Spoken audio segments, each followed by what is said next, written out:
माध्यम से प्रस्तुत किया है। मैं राष्ट्रपति जी के इस प्रेरक उद्बोधन के लिए और राष्ट्र को दिशा निर्देश के लिए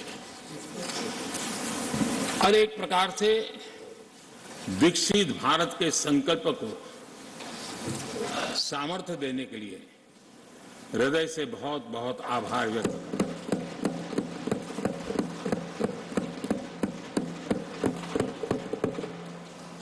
चर्चा के दरमियान अनेक मान्य सदस्यों ने अपने विचार रखे और चर्चा को समृद्ध करने का अपने अपने तरीके से प्रयास भी किया। इस चर्चा को समृद्ध करने के प्रयास करने वाले सभी आदरणीय साथियों का भी मैं हृदय से आभार व्यक्त करता हूं, अभिनंदन करता हूं।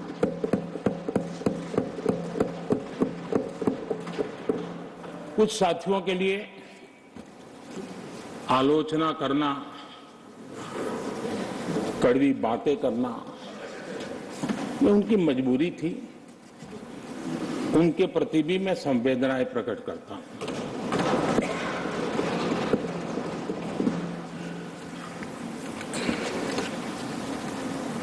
मैं उस दिन तो कह नहीं पाया, लेकिन मैं खड़गे जी का विशेष आभार प्रकट करता हूं।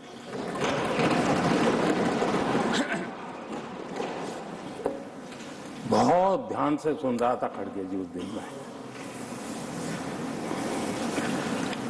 और ऐसा आनंद आया, ऐसा आनंद आया, ऐसा बहुत कम मिलता है।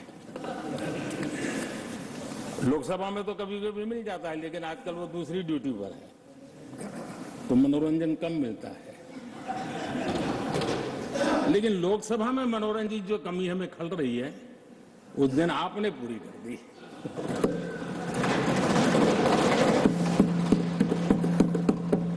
और मुझे प्रसन्नता इस बात की थी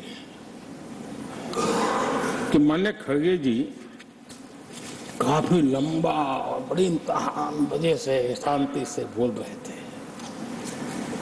समय भी काफी लिया था। तो मैं सोच रहा था कि आजादी मिली कैसे,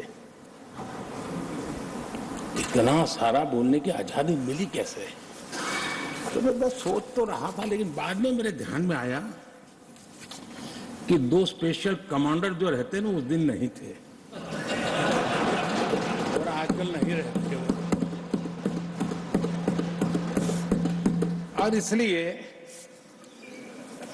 बहुत भरपूर फायदा स्वतंत्रता का आदरणीय खड़गे जी ने उठाया।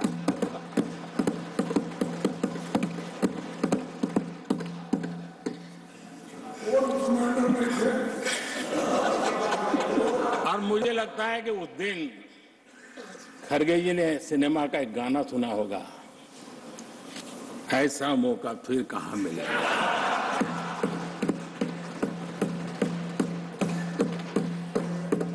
और खड़गे जी भी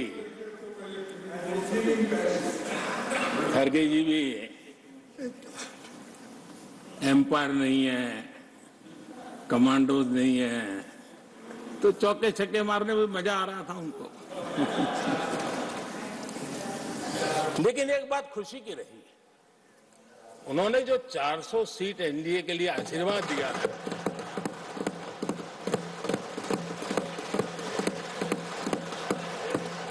और मैं खड़गे जी के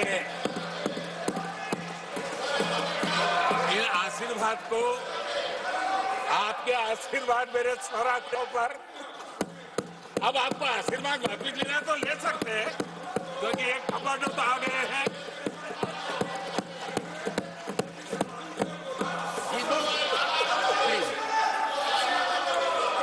आदरणीय सभापति जी, मैंने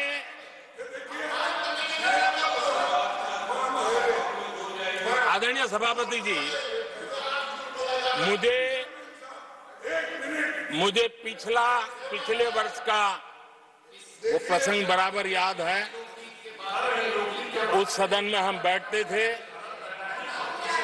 और देश के प्रधानमंत्री की आवाज को गला घोंटने का भरपूर प्रयास किया गया। हम बड़े धैर्य के साथ, बड़ी नम्रता के साथ आपके एक एक शब्द को सुनते रहे और आज भी आप न सुनने की तैयारी के साथ आए हैं। आप न सुनने की तैयारी के साथ आए हैं, लेकिन मेरी आवाज को आप दबा नहीं सकते हैं।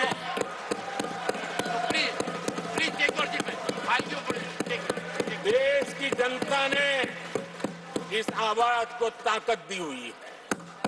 देश की जनता के आशीर्वाद से आवाज निकल रही है और इसलिए आपने पिछली बार, मैं भी इस बार पूरी तैयारी के साथ आया हूं।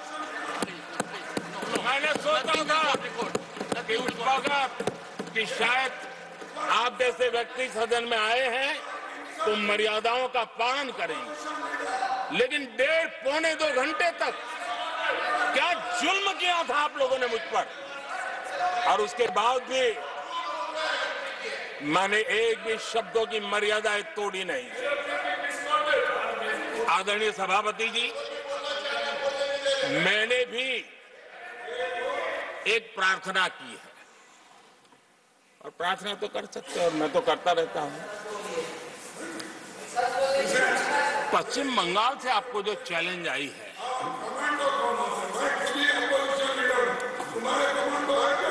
और पश्चिम बंगाल से चैलेंज आई है कि कांग्रेस 440 पार नहीं कर पाएगी।